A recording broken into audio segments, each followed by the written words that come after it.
Hi guys, and welcome back to another video where today we're going to be predicting the scores of week 31 of this 2019-2020 Premier League season. Now, as always, before we get on to week 31, let's have a quick look back at how well we got on in week 30, which is still going ahead because we're recording this on Monday evening just before the Manchester City Burnley fixture. Okay, so last week I had a pretty average game week. I had 6 points with one perfect result. That being Wolves to correctly beat West Ham 2-0. And I had a bit of a mare, Nathan. I came away with just the 4 points. No perfect scores from myself. Obviously, there's that one game this evening. Representing the viewers last week was Palace Fan, and Palace Fan came away with 5 points. So well done on that score, Palace Fan. Top scorer of the week. At the moment, we've got two.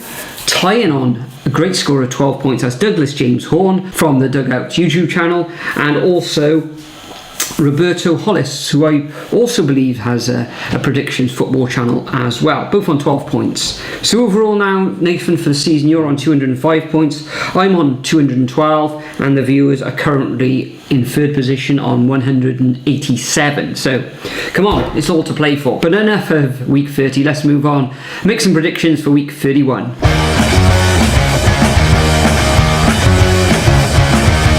Okay, so first up we have the 7 o'clock kickoff tomorrow night between Leicester and Brighton.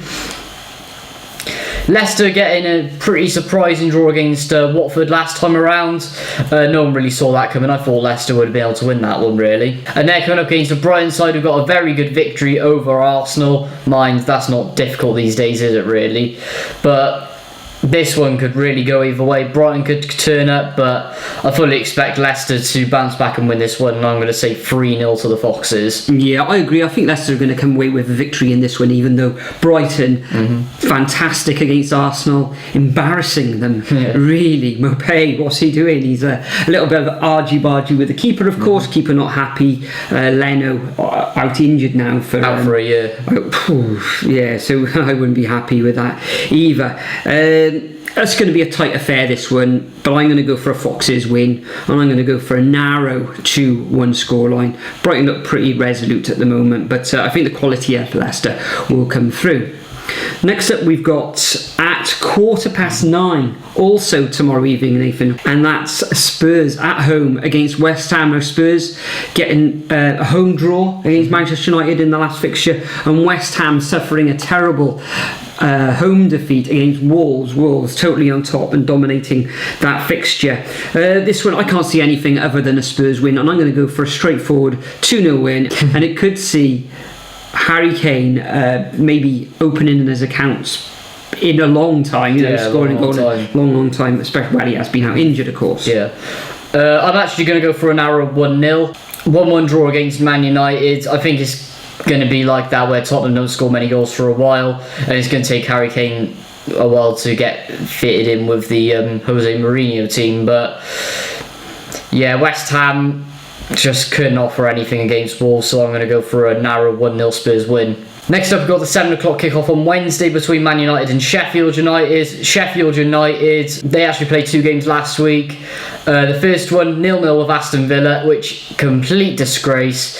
As you know, the goal line technology failures, as far as I'm concerned, they should have been awarded the 3 points with that one, because that's just a failure in refereeing, and just it was sort of out of the ref's control because he needed the goal line technology there, but linesman should have picked it up. But well, they should have gone to VAR. Yeah, should have gone to VAR as well. The goal line technology has been, well, superb since they've brought it in.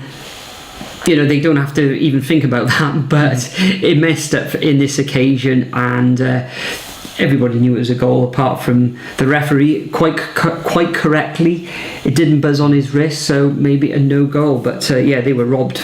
Yeah, definitely robbed. But VAR's there. Why can't the people in, I don't know, the random office in London just blow the whistle and tell the ref to look at it? But then again, Premier League refereeing is a bit dodgy, isn't it? Let's be fair. Well dodgy. Very dodgy. But then Sheffield United lost 3-0 to Newcastle. Newcastle usually, to be fair, perform well at St James's Park. But they're coming up against a Man United side who got an average 1-1 draw against Spurs. Thought they'd do a lot better, but Could go either way, but I can see Man United narrowly snatching this one with a 2-1 victory. Yeah, I agree. I think Manchester United are going to win this one. Sheffield United coming back from the enforced break. Okay, they should have beaten Aston Villa, but I thought Aston Villa at times in that match looked quite comfortable, although they have no goal threat. Villa at the moment, where are they actually going to get the goals from? So they should have won that one, Sheffield United. And then coming well and stuck against Newcastle. Okay, we know that O'Connell has been injured, their rock at the back for Sheffield United rather, and I think they're going to come slightly unstuck in this one. I'm going to go for a 1-0 victory to the Red Devils. Next up, we got Newcastle United up against Aston Villa, as we were just talking about those two clubs. Newcastle United, okay, they had that brilliant 3-0 victory over Sheffield United. Coming up against Villa, who can't score at the moment, so I'm going to go straight forward, 2-0 victory to the Magpies in this one. Almiron maybe getting on the score sheet. Yeah, Joe Linton scored earlier in the week. He did. I didn't realise miracles could happen. Yeah, he should have had another one as well. 2020 this year has been nuts, but I've got exactly the same. Can't see Villa being able to score. And Jack Grealish actually broke a record this week. What, probably number of dives or number of fouls against or something? Most fouled player in a season, and there's 9 games to go. That's mad. But yeah, 2-0 Newcastle. Next up, we got another game on at 7 o'clock on Wednesday between Norwich and Everton. Norwich looked awful. Cullender at the back, literally don't have anything going forward. And now going up against an Everton side, drawing the Merseyside derby. Is this a sign of Ancelotti turning things around? I don't know. Anything could happen here, but yeah, I've gone for a solid. I've gone for a narrow 1-0 draw, 1-0 victory against Everton. Don't think there'll be many goals in this one because Everton under Ancelotti haven't been prone to scoring many goals, but yeah, I'm going to say a 1-0 narrow victory. Yeah, I think the Toffees are going to come away with a win in this one as well. Norwich, okay, they started off okay in that match against Southampton, but once Southampton got a sniff of goal, got ahead, it was total dominance from the Saints in that one. Norwich looked doomed. 21 points at the moment after 30 games there. What are they, 7 points off safety, really? 7 points? Yeah, 7 points you could really say. Earlier in the season, okay, they beat Everton at Goodison Park, but I think it's going to be a reverse scoreline, with Everton coming out with a 2-1 win at Carrow Road.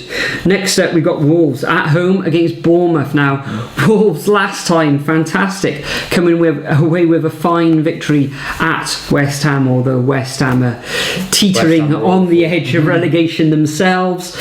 Bournemouth, all over the place. Okay, they got the firepower there, but nobody's creating these chances for the likes of Wilson up front. So what can I say? Bournemouth in all sorts of trouble. Okay, they are on 27 points, the same as West Ham at the moment, but I can only see one victor in this one, and it's not going to be the Cherries, it's going to be the Wolves, and they're going to win 3-0. I think they're going to demolish Bournemouth in this one. Yeah, I think Wolves are going to destroy them as well. I've actually gone for 3-0 as well. Bournemouth, no service up front. No. Looking at the last game, and even at the back, they're like a Cullender as well. Ever since Ryan Fraser has dropped out, they don't have that playmaking ability going forward. No, but even before the break as well, they were looking like 3-0 away at Burnley and away at Sheffield United. Okay, they got that credible draw against Chelsea, but not looking good for them. But then again, I mean, they were still scoring goals when they were losing. The defence was an issue, but now you're taking out Ryan Fraser and all the service up front, there's nothing going forward. I mean, Brooks and Wilson on either side. Brooks is back, of course, but they need that playmaker who can get the balls forward and flowing, really. But yeah, 3-0 Wolves. Next up at 9:15 on Wednesday as well, we got Liverpool versus Crystal Palace. Liverpool shock draw against Everton, could have lost their second game of the season there as well. That could have gone either way if Jones hit the post at the end, wasn't it? And Calvert-Lewin had a couple of very good chances for them. So yeah, Calvert-Lewin was great that game. They're coming up against a Palace side. Fine victory themselves. Yeah, fine victory themselves against Bournemouth.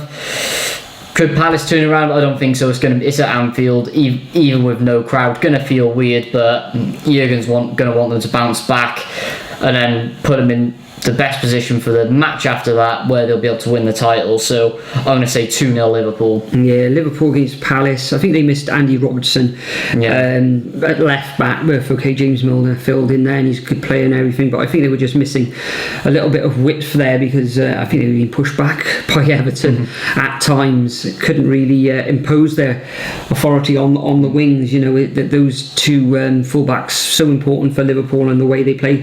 Salah starting on the bench as well.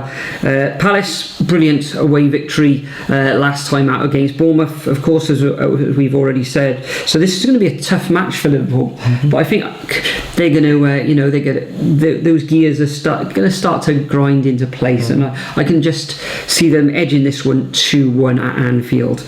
Next up, we got Burnley against Watford. Now this takes place at 7 o'clock on Thursday evening. Premier League football on a Thursday. Burnley against Watford.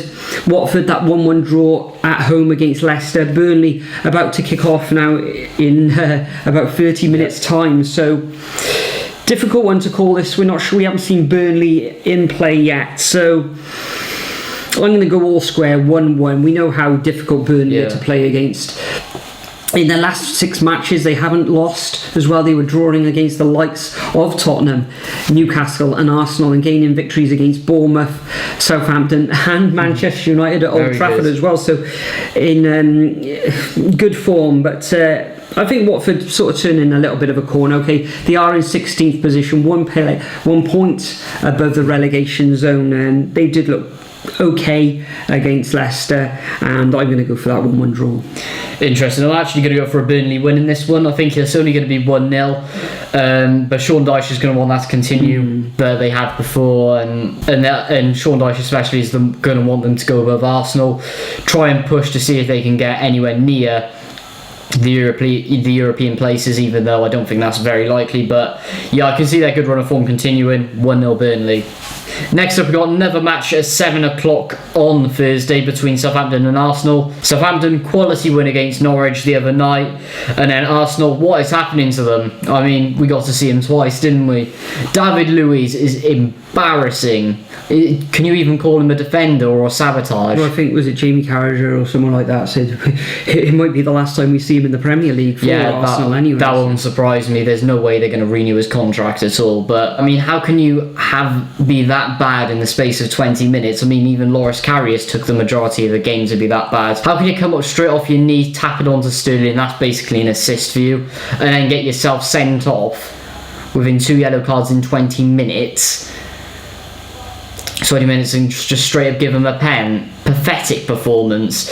I mean, Arsenal didn't have anything going for them either, and they were even worse in the Brighton game. That's meant to be matches you're supposed to be winning, but I mean, as long as we get the priceless content from Arsenal Fan TV, that's all that matters. But I don't know, just with how bad Arsenal have been playing recently, the meme club as people are calling them now, they're cursed, honestly. I can see Southampton actually going and winning this one 1-0. Yeah, prior to lockdown as well, of course, Arteta came in and they looked really good. They were, I think they were on a 3-game winning streak back before lockdown, but they looked devoid of ideas at the moment. Aubameyang in that first match they played hardly touched the ball, really didn't get a sniff at goal. Southampton excellent in that 3-0 away victory against Norwich, of course.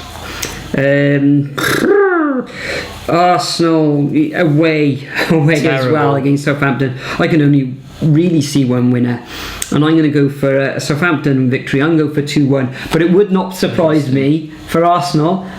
Everybody's saying, rubbish, but it would not surprise me if Arsenal come away with victory in this one. But I'm going to go with my head on this one. Southampton 2, Arsenal 1. And finally, the final match of this game week is Chelsea up against Manchester City. Mouth-watering clash at Stamford Bridge. 9:15 on Thursday evening. Manchester City like a purring well-oiled machine in that first match. That 3-0 victory over Arsenal, where they looked superb. Arsenal looked terrible, of course. Although they did start off fairly decent. Chelsea themselves looking absolutely fantastic as well. Okay, they went 1-0 down against Aston Villa, but they totally dominated that match. So interesting one to call this one. Yeah, this one could go either way, but the way that Manchester Manchester City game out of the blocks. I just think they're going to sneak it, but it's going to be a brilliant match to watch this one. 2-1 to Manchester City. Yeah, I agree with you, but I'm actually going to go for 3-1. I can see Man City running away with it. Chelsea could go out, have a good game and win it, but nah, it's all for Man City. They looked phenomenal the other night and probably going to be phenomenal tonight. So 3-1 Man City. So that concludes our predictions for week 31 of this 2019-2020 Premier League season. As usual, I'm going to leave a template of these predictions in the description. All you need to do if you want to play at home is copy and paste them into your comment. And like Roberto Hollis and Douglas James Horn last week, you could get a shout out in the next video. Now, games are tomorrow evening. Takes place at 7 o'clock. So what I'm going to do is pick somebody at random, probably around about 6 o'clock tomorrow evening, to represent you guys, the viewers, and you'll be up against myself and Nathan, and hopefully you'll be able to close the gap between yourselves and myself and Nathan in the overall chart. Now then, Nathan, before we go, is there anything you'd like to add? Yeah, search my channel, link in description below. Live stream 12:30 on Saturday, Cardiff City versus Preston. Watch along. Brilliant. And thank you everybody for actually watching your live stream on Twitch and YouTube last Sunday. Yesterday in fact, midday. Very good live stream. I think it's on 300 views now. I did re-upload it, so if you want to go back and watch it, then it's on my channel, link in description below. Fantastic. But I'm going to edit this video now, get it up as soon as I can. At the same time, I'm going to be watching Manchester City up against Burnley. Enjoyable evening. Football. It's wall-to-wall football at the moment. We've got the Bundesliga as to complete. I'll have to record that one on Wednesday evening. So, yeah, football at the moment. Thanks for watching as always, and we'll see you in the next video. Cheers, guys.